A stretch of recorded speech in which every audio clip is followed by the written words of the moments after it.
여기 브라질입니다. 작은 가정집 안에서 부녀가 눈물범벅이 된 채 대화하고 있습니다. 미안하다, 마리나야. 내가 결혼을 잘해야 우리가 산다. 오늘 이야기의 주인공은 뜻하지 않게 한국으로 시집오게 된 브라질 여성입니다. 누구보다 평범하고 단정했던 삶이 하루아침에 무너지고 결국 낯선 한국 땅에 발을 디디게 됐죠. 낯설고 차가운 공항의 공기, 언어도 문화도 통하지 않는 도시에서 그녀는 다시 일어설 수 있을까요? 안녕하세요. 저는 마리나 두아르테라고 합니다. 브라질 사람이에요.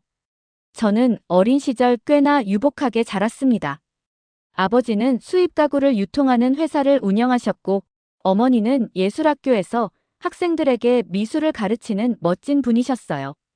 집 뒷뜰에는 작은 정원이 있었고 매일 아침이면 어머니가 키우는 라벤더 향기가 온 집안을 감쌌죠.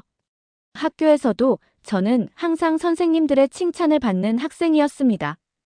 영어와 스페인어까지 능숙하게 구사했으니 항공사에서 일할 꿈을 꾸는 건 당연한 일이었어요. 아버지는 그런 저를 보며 늘 어깨를 으쓱하곤 하셨죠. 우리 마리나는 뭐든지 할 수 있을 거야. 그 말이 사실이라고 믿었습니다. 세상은 제 손에 쉽게 잡히는 듯 했어요. 친구들 역시 저를 중심으로 모였고 제가 가진 것을 함께 나누는 것에 익숙해져 있었습니다. 주말이면 함께 쇼핑을 하고 여행 계획을 짜며 미래를 꿈꾸는 일상이었죠. 하지만 인생이란 정말 알 수 없는 것이더군요. 제 인생은 한순간에 뒤집혔습니다. 24이 되던 해, 어느 날 아침 아버지가 다급하게 저를 깨우셨어요. 무슨 일인지 몰랐지만 아버지의 얼굴에 드리운 불안은 저를 긴장하게 만들었죠. 그는 떨리는 목소리로 이렇게 말씀하셨습니다. 마리나, 아빠가 큰 실수를 했어. 미안하다. 처음엔 그 말이 무슨 뜻인지 잘 이해가 가지 않았어요. 그냥 아버지 회사에 문제가 생긴 건가? 그런가 보다 하고 넘겼죠. 그런데 몇 시간 뒤 정장을 입은 낯선 남자들이 집으로 들이닥쳤습니다. 말없이 신발을 벗고 들어와서는 서재로 향했고 회사 도장이 찍힌 서류며 컴퓨터, 외장하드까지 모조리 들고 나갔어요. 저는 눈앞에서 벌어지는 일이 현실인지 꿈인지 구분이 안 됐어요. 그제야 알았죠. 무슨 일이 터진 건지. 아버지는 믿었던 거래처 파트너에게 거액의 사기를 당했던 거예요. 서류상으로는 모든 책임이 우리 쪽에 남게끔 교묘하게 조작되어 있었고 이미 돌이킬 수 없을 만큼 일이 커져 있었대요. 아버지는 망연자실해서 며칠 동안 말을 잃은 채 소파에만 앉아 계셨고 어머니는 그걸 옆에서 지켜보다가 결국 쓰러지셨어요. 병원에서 받은 진단은 위암 3기였습니다. 치료비는 상상도 못할 액수였고 보험도 충분치 않았죠. 저는 병원 복도에서 어머니 손을 꼭 붙잡고 있었는데 어머니는 제 눈을 보며 미안하다, 딸아라고 중얼거리셨어요. 그 말이 자꾸 마음에 남더라고요. 잘못한 게 하나도 없는 어머니가 왜 그렇게 미안하다고 하셨는지. 그 뒤로 우리 집은 급속히 무너져 갔어요. 예전엔 집에 오면 늘 친구들이 놀러와서 같이 간식 먹고 웃고 떠들었는데 이제는 그 누구도 찾아오지 않았어요. 전화를 해도 지금 바빠, 나중에 연락할게만 되풀이됐고 그 나중은 영영 오지 않았죠. 어떤 친구는 SNS에 저희 집 얘기를 소문처럼 돌리기까지 했어요. 제가 직접 보진 않았지만 누군가 몰래 캡처해서 보여줬거든요. 학교도 지옥이었어요. 복도에서 마주친 선생님들은 웃지도 않았고 괜찮니? 라는 말 한마디에 담긴 연민이 더 견디기 어려웠어요. 예전엔 칭찬을 아끼지 않던 담임 선생님조차 이젠 제 성적표를 보며 고개만 끄덕일 뿐. 아무 말도 하지 않았어요. 그 조용한 무표정이 오히려 저를 더 작게 만들었습니다. 언젠가 시장에서 장을 보다가 어떤 아주머니가 제 뒷모습을 보고 옆 사람에게 귓속말하듯 말하더군요. 저 애가 걔래. 망한 집딸. 그 말에 저는 뒤돌아보지도 못하고 그대로 발걸음을 돌려 도망치듯 집으로 돌아왔어요. 그 시절에 저는 하루하루가 버티는 게 전부였어요. 웃음은 사치였고 아무것도 바라지 않았어요. 그냥 누군가 나를 탓하지 않았으면, 손가락질하지 않았으면 그게 전부였어요. 그때부터였을 거예요. 아버지가 밤마다 술을 마시기 시작한 건 술 취한 그의 눈빛엔 죄책감과 절망이 가득했어요. 저는 그런 아버지를 보며 아무 말도 하지 못한 채 혼자 울었습니다. 어느 밤 아버지는 힘없이 제 방으로 들어오셨어요. 불 꺼진 방 안에서 제 책상 앞에 조용히 앉은 아버지는 긴 한숨을 쉬었고 저는 그 무게를 단번에 느낄 수 있었죠. 한참을 말없이 앉아있던 아버지가 마침내 입을 열었어요. 말이나. 정말 미안하다. 아빠가 지금까지 어떻게든 버텨보려고 했는데 더는 방법이 없다. 저는 말없이 고개만 끄덕였어요. 무슨 이야기를 하시려는지 짐작은 갔지만 듣고 싶지 않았어요. 그런데 아버지는 이어서 믿기 힘든 말을 꺼냈습니다. 우리 집이 살려면 너한테 달렸더라. 좋은 결혼이 답이더라. 나쁜 말인 거 안다. 근데 이게 현실이야. 그쪽 사람들은 우리랑 조건이 달라. 특히 외국 남자 중엔 브라질 여자 좋아하는 사람 많대. 중개인한테도 직접 물어봤어. 국제결혼 말이야. 그 말을 듣는 순간 숨이 턱 막혔어요. 결혼이요? 지금 이 상황에서 제가요? 대체 왜 저를? 전 너무 당황스러워 아무 말도 하지 못했어요. 아버지는 저의 반응을 예상한 듯 말없이 고개를 숙였고 그 모습이 더 아프게 다가왔습니다. 저는 대답하지 않았지만 그날 밤 침대에 누워 천장을 바라보며 생각했어요. 우리 가족이 진짜 이렇게까지 몰렸구나 싶었어요. 그리고 동시에 화도 났습니다. 나 말고는 아무도 이 상황을 구할 수 없다는 말이 너무 잔인했거든요. 며칠 뒤 아버지는 첫 맞선을 잡아왔어요. 브라질 현지 중개인을 통해 온 사람이었고 그는 중국인 남성이었어요. 40 중반쯤 되어 보였고 겉으로는 정중했지만 만남 내내 저를 음흉한 눈빛으로 훑어봤어요. 그가 제게 처음 던진 말이 아직도 생생해요. 브라질 여자는 다 이렇게 피부가 밝고 볼륨감 있나요? 정말 속이 울렁거렸어요. 처음 만나는 사람에게 그것도 맞선 자리에서 그런 말을 들을 줄은 몰랐어요. 그날 집에 돌아오자마자 씻지도 않고 침대에 쓰러졌어요. 그냥 너무 지쳤어요. 자존심이 무너졌고 내가 무슨 물건처럼 다뤄졌다는 느낌에 눈물이 났습니다. 아버지는 그런 저를 보며 말없이 제 옆에 앉았어요. 미안하다는 말만 몇 번이나 반복하셨어요. 하지만 그 말도 그때는 위로가 되지 않았어요. 그 후 몇 번의 맞선이 이어졌고 국적은 다 달랐지만 내용은 비슷했어요.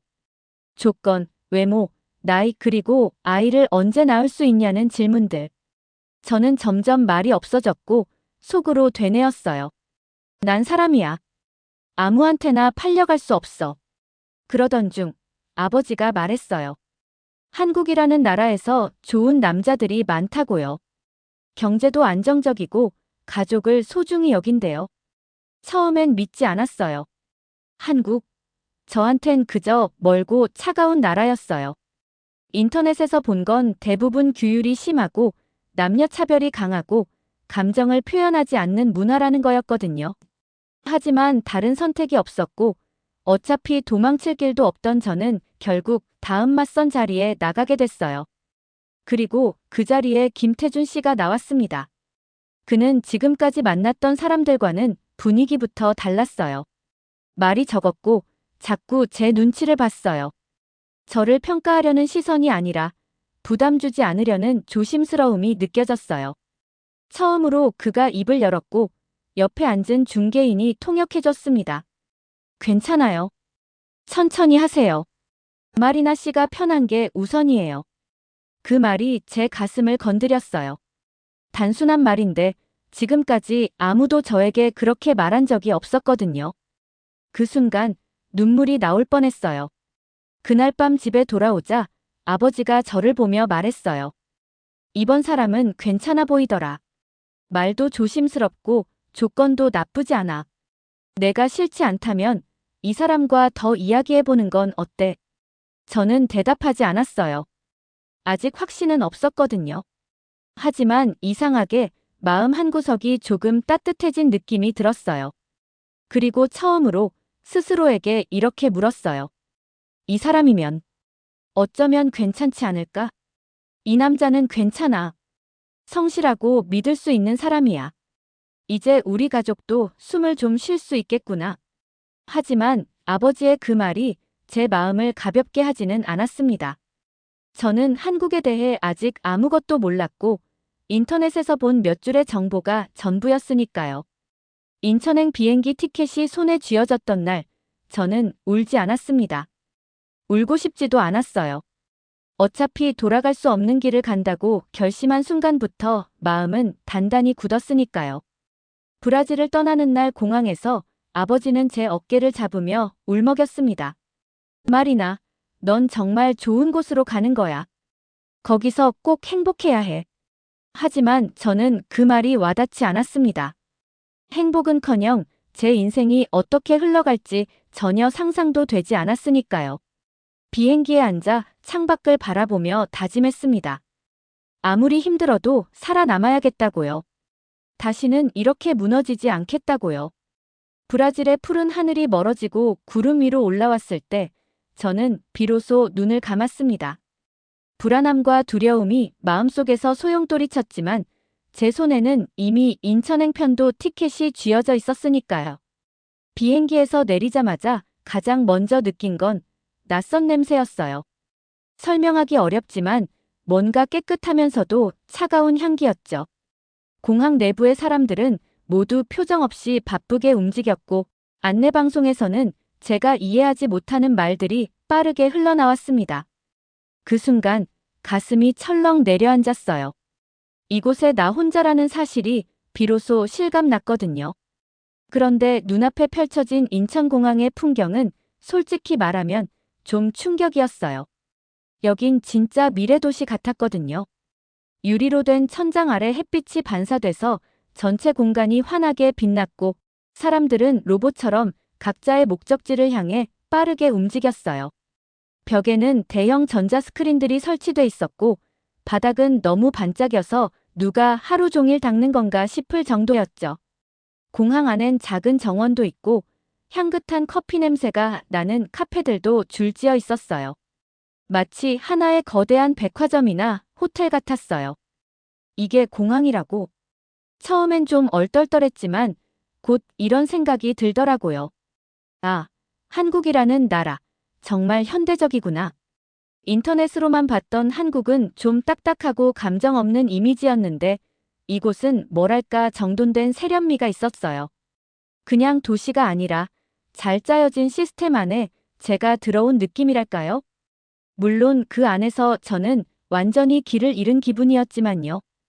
입국 심사를 끝내고 출구로 나오자 김태준 씨가 기다리고 있었습니다.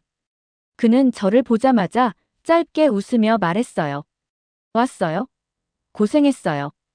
그의 말투는 부드러웠지만 낯선 언어 때문인지 저는 제대로 웃을 수 없었어요. 그저 작은 미소를 지으며 어색하게 인사를 건넸죠. 태준 씨는 제 캐리어를 들고 앞서 걸었어요. 따라가는 길 내내 저는 그의 등을 보며 생각했습니다. 이 남자와 내가 앞으로 평생 함께 살아야 한다고. 사실 비행기 안에서 계속 불안했어요. 한국이라는 나라에 대한 제 편견 때문이었죠. 감정을 잘 표현하지 않고 여자는 집안일만 해야 하고 남자들은 과묵하고 차갑다는 인터넷에서 본 글들이 머릿속에 떠올랐습니다. 그 불안이 커질 무렵 태준 씨가 갑자기 돌아보며 저를 안심시키듯 말했어요. 피곤할 테니까 집에 가서 푹 쉬어요. 말 많이 안 걸 테니까 걱정하지 말고. 그 순간 그의 배려가 진심이라는 느낌이 들었어요. 적어도 그 순간엔요. 그의 집까지 차를 타고 가는 동안 창밖의 풍경은 상상했던 것과 많이 달랐어요. 상파울루는 도로도 혼잡하고 사람들도 시끄럽고 모두가 자유롭게 움직였는데 서울은 조용하고 정돈된 느낌이었어요. 사람들도 바쁘게 움직이긴 했지만 각자의 길을 정확히 알고 있는 것처럼 질서정연하게 움직였죠. 그렇게 도착한 아파트는 크진 않았지만 깔끔했어요. 제 방이 따로 준비되어 있었는데 방 안에는 간단한 생활용품들과 작은 책상까지 놓여 있었죠. 그때 태준 씨가 다시 말했어요. 여기가 마리나 씨 방이에요. 편하게 지내세요. 무리하지 말고요. 저는 작게 고개를 끄덕였어요. 솔직히 말하면 이 모든 게 너무 낯설었지만 그 순간만큼은 그의 배려가 느껴져서 조금 안도했어요. 하지만 처음 며칠은 정말 쉽지 않았어요. 한국어를 전혀 모르니 혼자서는 아무것도 할 수 없었고 아침에 일어나면 텅 빈 아파트에 저 혼자 남겨진 기분이었죠. 태준 씨는 출근 전 메모지에 그림을 그려놓곤 했어요. 빵, 우유, 과일 그림을 그려놓고 먹어요라고 한국어로 써놓는 게 전부였죠. 처음엔 웃겼지만 그 작은 배려 덕분에 저는 하루를 버틸 힘을 얻었어요. 하루는 근처 슈퍼에 혼자 가보기로 했어요. 집에만 있으면 답답하기도 하고 스스로 뭔가를 해내고 싶었거든요. 처음엔 괜찮았어요. 하지만 계산대에서 문제가 생겼습니다. 카드를 넣어도 계속 에러가 나고 점원은 빠르게 한국어로 무언가를 설명했지만 전혀 알아들을 수 없었죠. 등에서는 식은땀이 흘렀어요.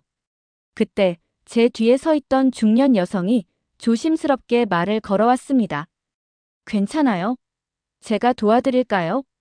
그녀는 저 대신 문제를 해결해주고 계산까지 맞춰주었어요. 너무나 고마워서 계속 고개를 숙이며 인사했죠. 그 여성은 웃으며 자신을 소개했습니다. 저기 같은 아파트 사는 이정화라고 해요. 혹시나 도움 필요하면 편하게 찾아와요. 그날 밤 집에 돌아와 혼자 울었어요. 외로워서가 아니라 처음 만난 사람이 그렇게 친절하게 대해준 것이 너무 따뜻해서요. 제게 한국은 차갑고 무뚝뚝한 나라였는데 그 생각이 조금씩 깨지기 시작했죠. 며칠 뒤 정말 용기를 내서 이정화 씨 집 초인종을 눌렀습니다. 문이 열리자 그녀는 반갑게 저를 맞이했어요. 집 안에서 향긋한 음식 냄새가 풍겨왔고 테이블 위에는 한국 음식들이 가득했죠. 잘 왔어요. 이거 좀 먹어봐요. 그녀는 능숙한 손짓으로 저에게 음식을 권했어요. 처음 먹어본 한국 음식은 매콤했지만 너무나 맛있었어요. 그녀는 제가 먹는 모습을 보며 기뻐했습니다. 어때요? 입에 맞아요? 저는 서툰 한국어로 겨우 말했어요. 정말 맛있어요. 감사해요. 그날 이후 그녀는 거의 매일 제게 한국어를 조금씩 가르쳐줬어요. 그녀는 전직 초등학교 교사라 천천히 친절하게 가르쳐줬죠. 그렇게 저는 한글부터 시작해서 간단한 대화까지 조금씩 배워갔습니다. 어느 날 저녁 태준 씨가 퇴근 후 조심스럽게 물었어요. 힘들지 않아요? 한국은 어때요? 아직 많이 어렵죠? 그의 질문에 솔직하게 답했어요. 아직 조금 힘들지만 여기 사람들이 생각보다 따뜻한 것 같아요. 그 말에 태준 씨는 조금 안심한 듯 미소 지었어요. 그 순간 저는 느꼈죠. 이 사람도 사실은 나만큼이나 긴장하고 있었다는 걸요. 다음 날 아침 책상 위에 한국어 학원 등록증과 메모가 놓여 있었어요. 천천히 해도 돼요. 부담 가지지 말고 하고 싶은 만큼만 해요. 저는 그 메모를 꼭 쥐고 창밖을 바라보았어요. 처음 이곳에 왔을 때 느꼈던 불안과 외로움은 아직 있었지만 이제 제 마음속엔 작지만 따뜻한 희망이 자라고 있었습니다. 처음 이 땅을 밟았을 때 차갑고 무서운 나라라고 생각했었는데 이제는 그 생각이 틀렸을지도 모른다는 생각이 들기 시작했어요. 그날 아침 저는 처음으로 진심으로 미소를 지었어요. 아직은 낯설지만 조금씩 이곳에서 살아갈 자신이 생겼으니까요. 한국이라는 나라에서의 제 두 번째 인생이 그렇게 시작되고 있었습니다. 한국어 학원에 다닌 첫날을 잊을 수가 없어요. 아침에 학원 앞에 도착했을 때 심장이 터질 듯 뛰었습니다. 솔직히 그때까지도 저는 한국어가 어렵고 딱딱한 언어라고 생각했어요. 아직 낯선 글자들은 그림 같았고 발음은 아무리 따라해도 잘 되지 않았으니까요. 수업이 시작되자 선생님이 천천히 웃으며 자기소개를 했어요. 여러분, 안녕하세요. 만나서 반가워요. 그 따뜻한 미소에 저는 긴장이 조금 풀렸습니다. 수업 중간에 선생님이 제게 물었어요. 마리나 씨, 한국에 와서 가장 힘든 게 뭐예요? 저는 잠시 망설이다 솔직하게 말했어요. 사람들이요. 다들 너무 빨라요. 말도 행동도 모든 게 다 빨라서 조금 힘들어요. 선생님은 제 말을 듣고 고개를 끄덕였어요. 처음엔 다 그래요. 하지만 조금 지나면 그 빠름 속에 숨겨진 배려가 보일 거예요. 그 말을 듣는 순간 왠지 울컥했습니다. 그날 집에 돌아오는 길에 버스를 탔어요. 아직 버스 타는 게 익숙지 않아서 긴장했지만 미리 메모해둔 노선을 보며 조심스럽게 자리에 앉았죠. 그런데 그때 갑자기 버스가 급정거를 했어요. 손잡이를 제대로 잡지 못했던 저는 균형을 잃고 넘어질 뻔했죠. 그 순간 옆에 앉아있던 아주머니가 빠르게 제 팔을 붙잡아 주셨어요. 괜찮아요? 그녀는 걱정스럽게 물었고 저는 고개를 숙이며 네, 감사합니다. 라고 어설픈 한국어로 답했어요. 아주머니는 웃으며 말했죠. 한국말 잘하네요. 어디서 왔어요? 브라질이라고 하자 아주머니는 호기심 가득한 표정으로 제 이야기를 들어주셨어요. 브라질. 축구랑 삼바. 그거 유명하잖아. 한국에 시집 온 거구나. 우리 며느리도 외국인이야. 처음엔 다 힘들어도 금방 적응해. 그 순간 저는 처음으로 한국에서 낯선 사람이 건네는 따뜻한 위로를 받았어요. 학원에 다니면서 저는 조금씩 한국어에 익숙해졌어요. 처음엔 단순한 인사만 가능했지만 몇 달이 지나자 간단한 대화도 할 수 있게 됐죠. 어느 날 이정화 씨가 제게 카페 아르바이트를 제안했어요. 마리나 씨, 한국어도 많이 늘었으니 이제 밖으로 나가봐요. 사람들과 얘기해보면 더 빨리 늘 거예요. 솔직히 두려웠지만 그녀의 응원에 용기를 내기로 했어요. 카페에서의 첫날은 예상대로 정신이 없었어요. 손님들이 저를 보며 주문을 하는데 저는 실수를 반복했죠. 뜨거운 음료를 차가운 음료로 착각하거나 손님이 주문한 음료를 잘못 내기도 했어요. 그때마다 손님들에게 죄송하다고 반복했지만 한국 손님들은 제 생각보다 훨씬 친절하게 웃어줬어요. 괜찮아요. 천천히 해요. 한국말 잘하시네요. 그 말들이 저를 힘나게 해줬어요. 저녁에 집에 돌아오자 태준 씨는 걱정스러운 얼굴로 물었어요. 첫날 어땠어요? 많이 힘들었죠? 저는 조금 지쳤지만 웃으며 답했어요. 네, 힘들었지만 재미있었어요. 사람들도 생각보다 너무 친절했고요. 제 말을 들은 그는 다행이라는 듯 미소를 지었어요. 시간이 흐를수록 한국에 대한 제 생각도 많이 달라졌어요. 처음엔 차갑고 무뚝뚝한 사람들로 가득 찬 나라라고 생각했는데 그 편견이 점점 깨지고 있었어요. 한국 사람들은 표현이 적고 과묵했지만 필요한 순간에는 항상 도와주었죠. 말보다는 행동으로 진심을 전하는 방식이었어요. 어느 날 저녁 카페에서 일하다가 갑자기 몸이 안 좋아졌어요. 열이 나고 어지러웠죠. 카페 사장님은 저를 보자마자 걱정스러운 표정으로 말했어요. 마리나 씨, 오늘은 집에 일찍 가서 쉬어요. 하지만 저는 혼자 병원에 갈 용기가 나지 않았어요. 집으로 가는 길에도 몸이 점점 무거워졌죠. 그때였어요. 제 휴대폰이 울렸습니다. 전화를 받자 이정화 씨 목소리가 들렸어요. 마리나 씨, 태준이가 걱정된다고 전화했어요. 몸이 안 좋다면서요? 내가 바로 갈 테니 집에 가서 기다려요. 그녀는 정말로 금방 집으로 찾아왔어요. 저를 병원으로 데리고 갔고 접수부터 진료까지 모든 걸 도와줬죠. 제가 링거를 맞는 동안 그녀는 제 손을 꼭 잡아줬어요. 한국에서는 혼자 아플 때가 제일 서러워요. 그러니까 아플 때는 꼭 나한테 연락해요. 알았죠? 저는 눈물이 핑 돌았어요. 그녀의 따뜻한 마음이 느껴져서요. 그날 이후 저는 한국에서의 삶을 더 진지하게 생각하기 시작했어요. 태준 씨와도 조금씩 가까워졌고 이웃 사람들과도 더 많이 소통했죠. 카페에서의 일도 점점 익숙해져서 단골 손님들과 가벼운 농담도 할 수 있게 되었어요. 어느새 저는 처음 한국에 왔을 때보다 훨씬 밝게 웃고 있었어요. 어느 저녁, 태준 씨가 퇴근 후 작은 케이크를 들고 집에 왔어요. 오늘 마리나 씨 한국 온 지 딱 1년 되는 날이에요. 축하해요. 저는 그 말에 깜짝 놀랐어요. 그는 그런 걸 기억하고 있었어요. 그 순간 저는 처음으로 눈물이 나왔어요. 1년 동안의 외로움과 힘들, 그리고 이곳에서 받은 따뜻한 마음들이 한꺼번에 떠올랐거든요. 저는 작은 목소리로 말했어요. 정말 고마워요, 태준 씨. 그는 부끄러운 듯 웃었고, 저도 따라 웃었어요. 그날 밤, 저는 서울의 밤하늘을 바라보며 생각했습니다. 이제 정말 이곳이 나의 두 번째 고향이구나. 처음엔 두렵고 낯설었던 이곳이, 이제는 따뜻하게 저를 품고 있었으니까요. 한국에 온 지 2년이 지나자 저는 더 이상 낯선 외국인이 아니었어요. 카페에서 일하며 손님들과 농담도 나누고 이웃들과 시장에서 마주치면 자연스럽게 인사를 건넸죠. 하지만 그렇게 한국 생활에 익숙해질수록 마음 한구석에 쌓여가는 게 있었어요. 바로 브라질에 있는 부모님 생각이었죠. 솔직히 말하면 처음엔 부모님께 많이 화가 났어요.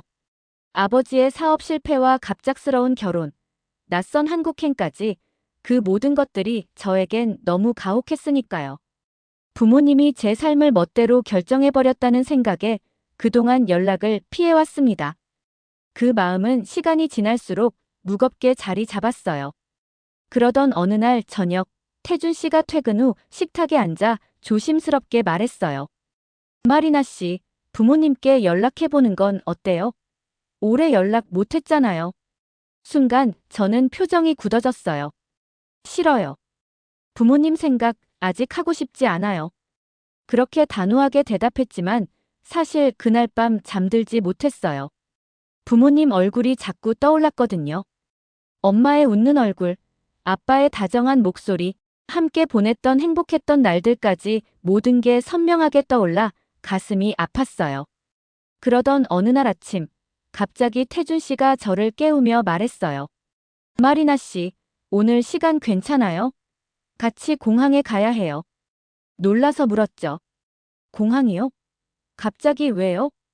그는 별말 없이 웃으며 말했어요. 가보면 알아요. 그가 이런 식으로 행동하는 건 처음이었어요. 조금은 당황스러웠지만 일단 그를 따라 공항으로 향했습니다. 공항에 도착해서 입국 게이트 쪽으로 걸어갔어요. 그때 전광판에 상파울루라는 글자가 보였죠. 순간 온몸에 소름이 돋았습니다. 브라질에서 누군가 오는 건가 싶었죠. 가슴이 빠르게 뛰었어요. 게이트 앞에서 저는 태준 씨의 팔을 붙잡고 떨리는 목소리로 물었어요.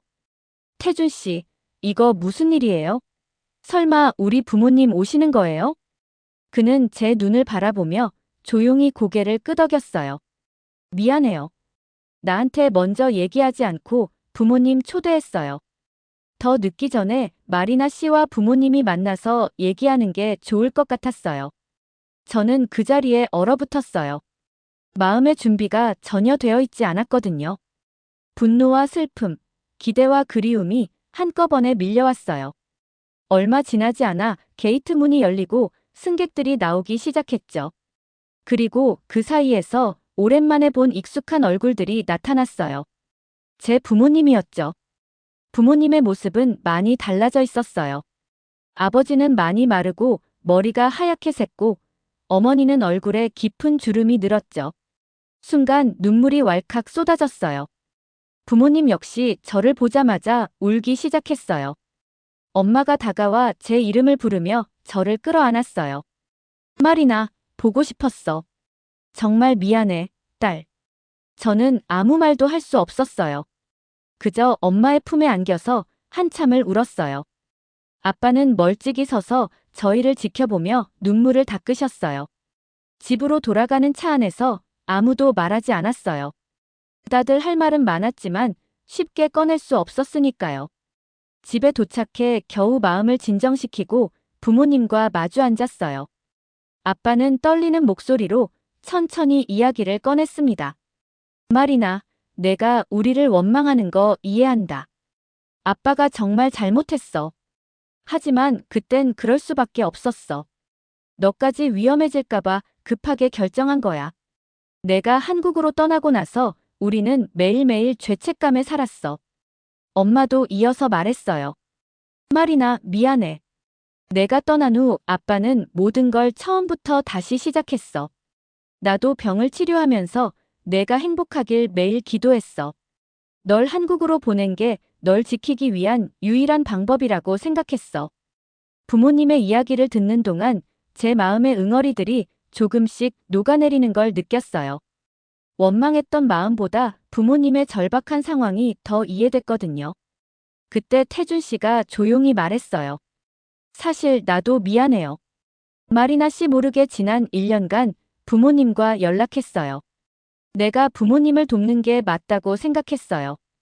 이제 마리나 씨 곁에는 내가 있으니까요. 그 순간 저는 말문이 막혔어요. 그동안 제가 부모님을 피하며 지내는 동안 태준 씨는 저도 모르게 부모님을 도와주고 있었던 거였어요. 그의 진심과 따뜻한 마음이 너무나 크게 느껴졌죠. 부모님은 한국에서 저희와 함께 시간을 보내면서 제가 살아온 삶을 지켜보셨어요. 카페에서 일하는 모습, 이웃들과 웃으며 대화하는 모습, 무엇보다 제가 이곳에서 행복해하는 모습을요. 부모님이 브라질로 돌아가는 날 공항에서 아빠가 제 손을 잡으며 말씀하셨어요. 마리나, 내가 이곳에서 행복하게 살아가는 걸 보니 정말 마음이 놓인다. 이제 너는 한국에서도 혼자가 아니구나. 부모님을 보내고 돌아오는 길, 저는 태준 씨에게 조용히 말했어요. 정말 고마워요. 당신 덕분에 내 가족을 다시 찾았어요. 그는 아무 말 없이 제 손을 잡아주었어요. 집에 돌아온 저는 창밖을 바라보며 생각했어요. 처음 한국에 왔을 땐 이곳이 차갑고 외로운 곳이라 생각했는데 이제는 저에게 둘도 없는 소중한 사람들이 가득한 곳이 되어 있었어요. 어느 날 카페에서 일하다가 문득 웃음이 나왔어요. 이제 정말 난 행복하구나라는 생각이 들었죠.